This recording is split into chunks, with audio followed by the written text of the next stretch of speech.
Alhamdulillah, alhamdulillahi rabbil alameen, wassalatu wassalam ala rasulina Muhammad al-Amin, wa na'udhu billahi minash shaitanir rajim, bismillahir rahmanir rahim.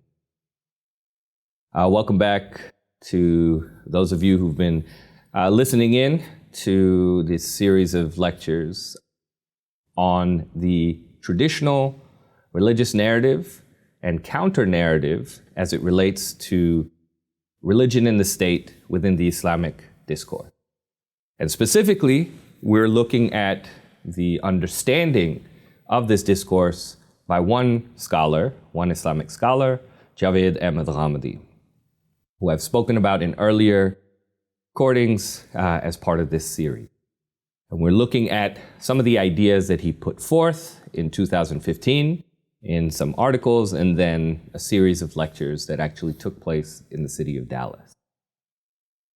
We had left off in the last session with coming now to a conclusion as to what the traditional narrative is. So, by way of summary, at this point we've come through determining that there is this traditional religious narrative around religion and the state. We've talked about some of the key personalities, the key scholars that have helped shape it, because the way in which they impacted the world was not so much in any particular field, like law or hadith. They were certainly impactful in those ways, but by presenting a total, complete vision with regard to the faith. And there we spoke about the Sufi vision, we spoke about a Salafi vision, Ibn Taymiyyah with the Salafi, Imam Ghazali with the Sufi, we spoke about Shah Waliullah, we spoke about Maulana Maududi. And Ghamidi Saab has pulled these four individuals from the Islamic intellectual heritage to say these four certainly had precursors, certainly there were other major scholars, but these four, in the sort of vision that they put forward, have been hugely impactful and influential. Right? And part of what we started to get at was, all right, well, what are the main salient features in their narratives? Because what Ghamidi Saab points out is that despite the fact that there's a Sufi approach, Salafi approach, this kind of combined approach from Shah Waliullah, and then the political Islam type of approach from Maududi, that when it comes to religion and the state, when it comes to the relationship of Islam and the state, that they're essentially on the same page, that they essentially believe the same thing, and that is this sort of unified traditional narrative. They may have disagreements in sort of parts of it. There may be areas where they are sort of off or like opposed to each other. But essentially the narrative is the same. And he believes this, he points to these individuals and that are coming from the Sunni tradition, but he believes that this is the same case, Sunni and Shi'i. Right? With, again, differences within Shi'i discourse as it relates to the role of the Imam, right, or the Imams. But essentially the same notion, the same idea of what the relationship between Islam and the state should be. Now, when he talks about it, he also points out, as I noted in the last session, that essentially what it comes down to is that the argument that they are making within the traditional narrative about this relationship of Islam and the state is one that is premised upon the historical record from the first generation of Muslims, particularly the Sahaba and the Tabi'een, the companions and the successors. That historical record, what is considered essentially established history, there's no denying it, that this is the historical record. It's not an anecdotal occurrence that may have not happen. It's not some isolated incident that some people have reported that we don't know full about. No, this established history, that becomes a source for religion. Right? So within that, this connects back to how he gets to the 5 main points within the traditional narrative. The 5 main points that are at the heart of the traditional narrative. The idea of eradicating shirk, kufr, and apostasy. The idea of jihad, the concept of jihad and its role within this. The notion of establishing a caliphate. The idea that the state must have a role in implementing law and making sure that Muslim practice, that Muslims are obeying religious law, that Muslims are practicing Islam, that they have a role and responsibility in ensuring that. And then finally, they have a role and responsibility in correcting Muslim belief. All of these things are part of the traditional narrative with regard to the relationship of Islam and the state. And where does that come from? Its main source ends up being the historical record. And then, as Ghamidi Sahib notes, that historical record gets supplemented by scholars, at times by the Quran and the Sunnah, say, yes, this occurred, and look, here, there's also something in the Quran that supports this. But secondarily, the historical record serves as the manifestation of the legal directives that Muslims should follow. Now, we see that then in what happened with the Sahaba and the Tabi'in in the Arabian Peninsula, that they went out and went through this process of trying to eradicate shirk and kufr and dealt with apostasy, right? And you see in the example, for instance, of Abu Bakr bin Siddiq, right, who ends up right after the Prophet's death, peace be upon him, you see Sayyidina Abu Bakr come in and he has to deal with all these folks who are leaving the faith. And he goes there and makes sure, he says, it is imperative for me to deal with this type of apostasy. History, in essence, then becomes decisive in Ghamdi's view from the standpoint of the traditional narrative. For Ghamdi, history plays a decisive role within the traditional narrative. Historical fact, in essence, almost has this power that is indisputable, in a way that the Quran and Hadith may have different interpretations by different folks, but if something occurred historically, you might have a disagreement as to like, oh, you know, it wasn't riding a camel, it was riding a horse, or some like thing like that. But the historical event itself, when it's established history, there's no disagreement on it. And so in that sense, Ghamidi Sahib says, it can be an even more powerful source. It can be an even more powerful source than Quran and Sunnah, where there may be dispute. And he says, or disagreement. And he says that gives you a sense of the strong role it plays within this narrative. It gives you a sense of why the Salafi position can be so strong, because for the Salafis, they're very explicit about that being really sort of a basis upon which the Sharia is understood. As an example, Ghamidi Sahib mentions that what do we mean by established history? Well, he says, look, generally it's been accepted that you can shorten prayers and you can combine them, right? Shortening of prayers has been mentioned in the Quran, but it's really been brought up in the context of warfare. You know, combining prayers, he says, it's not explicitly mentioned in the Quran, but there is an allusion to it, that it becomes evident from later verses in the Quran. So there's also sort of permission for this. And there's some disagreement as to how these permissions apply, etc. Some say It should be restricted to the context of warfare, etc., etc. There's hadith that indicate the Prophet Muhammad, peace be upon him, expanded it beyond the context of warfare. But in addition to these sources, in addition to the Quran, the Sunnah, and sort of what we've described there, there's also a historical event that occurs and continues to occur that is in support of this, that ends up becoming a source for this.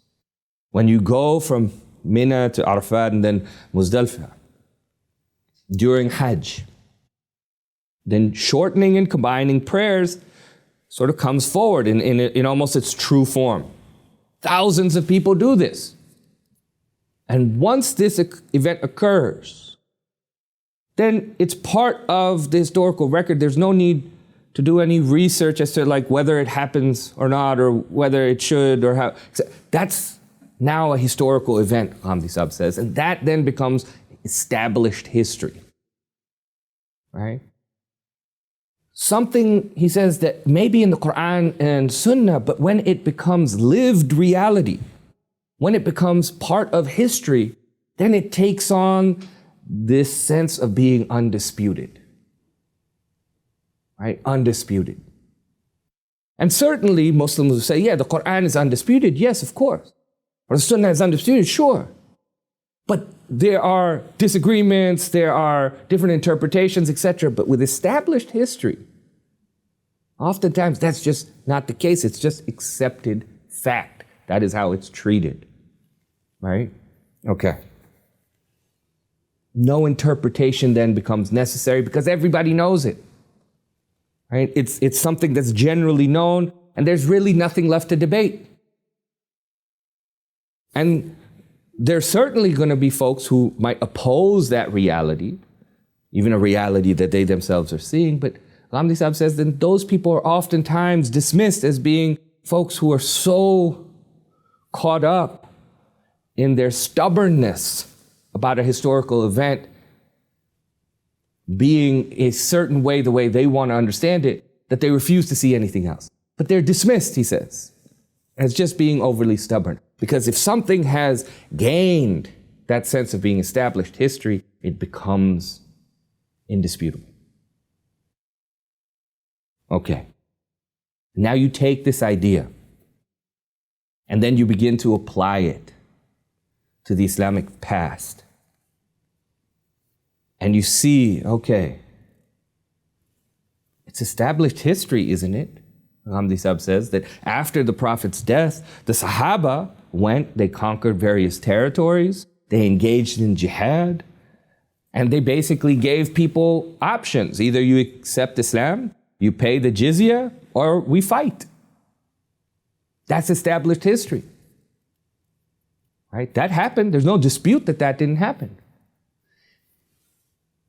And then you get a conclusion from that. All right, that's established history. Well, what does that mean then? What does that mean?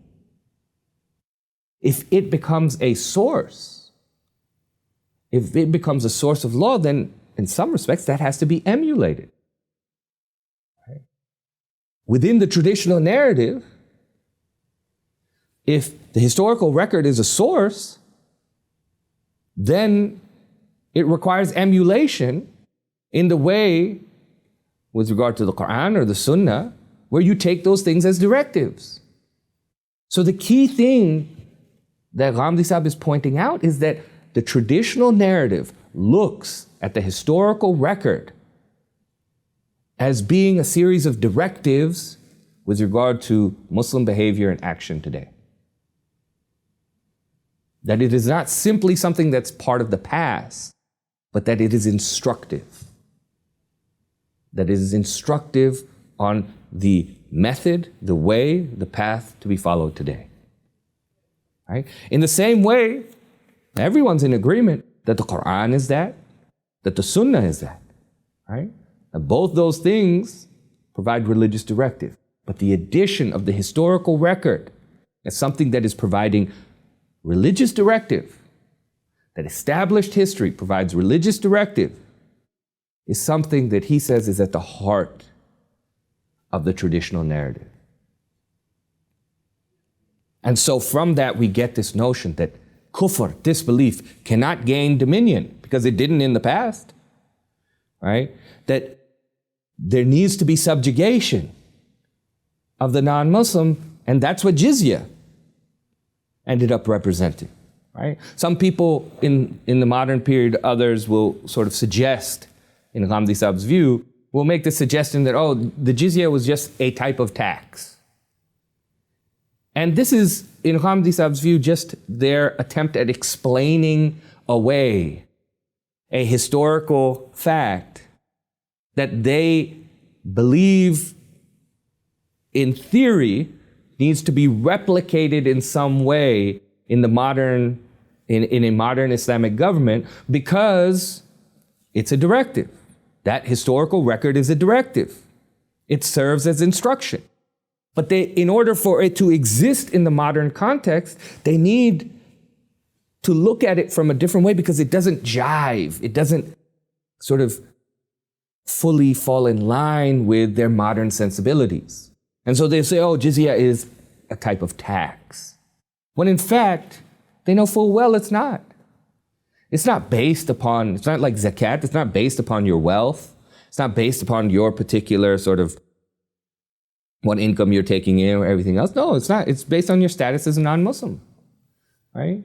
And so how it existed in the past, and that's not the discussion here, it's sort of, we've talked in previous sessions about you have to understand the pre-modern sort of context and the notions of conquering and all of these things that existed or were part of the medieval world. Islam wasn't unique in that sense of like gaining territory and having, people from other communities that were now under them, etc. That wasn't unique. That was everywhere, right?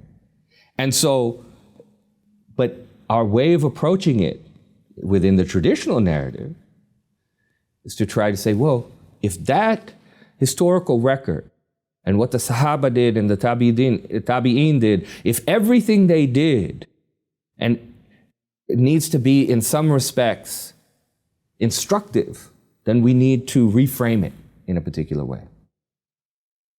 In a similar way, he says, this is how the establishing of the caliphate functions, right? It's something they look in the past in the traditional narrative and say, hey, this occurred. The caliphate was there. It was established. And then the Sahaba went about expanding it. And so historically, it's been expanding. And it needs to expand because part of the traditional narrative is like, they can't give space for kufr, for disbelief to have dominion anywhere. Like kufr cannot have political power. Disbelief cannot have political power. And so expansion certainly had to occur. And in some respects, it needs to continue to if that's the instructive model. It's presently stopped for a variety of reasons. But that does not mean, in Ghamidi Saab's view, for the traditional narrative, he says, like for the traditional narrative, that doesn't mean that expansion is not part of an aspiration, right? And this is where he goes in previous sessions, we talked about the fact that he talks about scholars all understanding this, right? Those who are wedded to this traditional narrative understand that the caliphate is the eventual goal. We may be in a period of nation states, but they're essentially in agreement that, okay, for the time being, we need these different nation states, these Muslim nation states. We need to focus on making them more Islamic. We need to focus on fixing them, almost as parts of the eventual caliphate. But that eventuality, that goal of establishing that caliphate is still there lurking. It may be way, way back in their minds, but it's still there. And he talks about Maududi Saab, explicitly stating this in the sort of aftermath of an election loss where his political party whose goal was to do this type of fixing and reforming of Pakistan to make it more Islamic, where they suffered a significant loss. And in that speech, he harkens back to where the sort of origins of the Jamaat-e-Islami are, what's that background they're coming from. And the Khilafah, the Caliphate, is present there. Similarly, as part of the traditional narrative, there's this notion of implementing religious law, that the state has a responsibility to implement religious law. And from that perspective, we look at the time of Sayyidina Umar, for instance, where he was involved in the minutiae of religious practice of his believers. And if he was involved, that's part of established history, that means that has to occur now. So if Sayyidina Umar did it in that way, then it means that an Islamic government today has to do it, according to the traditional narrative. Right? Ghamidi Sahib notes this occasion as an example where Sayyidina Umar was giving the khutbah and Sayyidina Uthman shows up and he's late. He's late to Jummah. He comes to the masjid. And Sayyidina Umar stops in the middle of the khutbah and asks him, why are you late? And Sayyidina Uthman says, it's whatever, running late, etc., and I needed to do wudu. To which Sayyidina Umar responds, you came having just done wudu? You didn't do ghusl? Which is preferred before Jummah? Right? So the idea that from the minbar, the Khalifa, the Caliph, is involved in correcting the religious practice of one believer, stops the khutbah in order to do that. That being part of the established record. For the traditional narrative, that is instructive. Right? That is instructive as to practice today. Okay. So this is what Ghamidi Sahib is speaking of. He's talking about the fact that history, established history, that becomes undeniable, right? It becomes undeniable, and then it becomes instructive as a source for the traditional narrative, right? And that creates a particular mindset that looks at the world in that way. That history functions as a reality that cannot be denied, but is a source as well on its own. A source of religious law, of religious directive. And the traditional narrative and the religious mindset that it creates takes that as a jumping off point and constructs their vision of what needs to occur in present times on that basis. For Ghamidi Sahib, there are reasons for why this happened. There are consequences of this.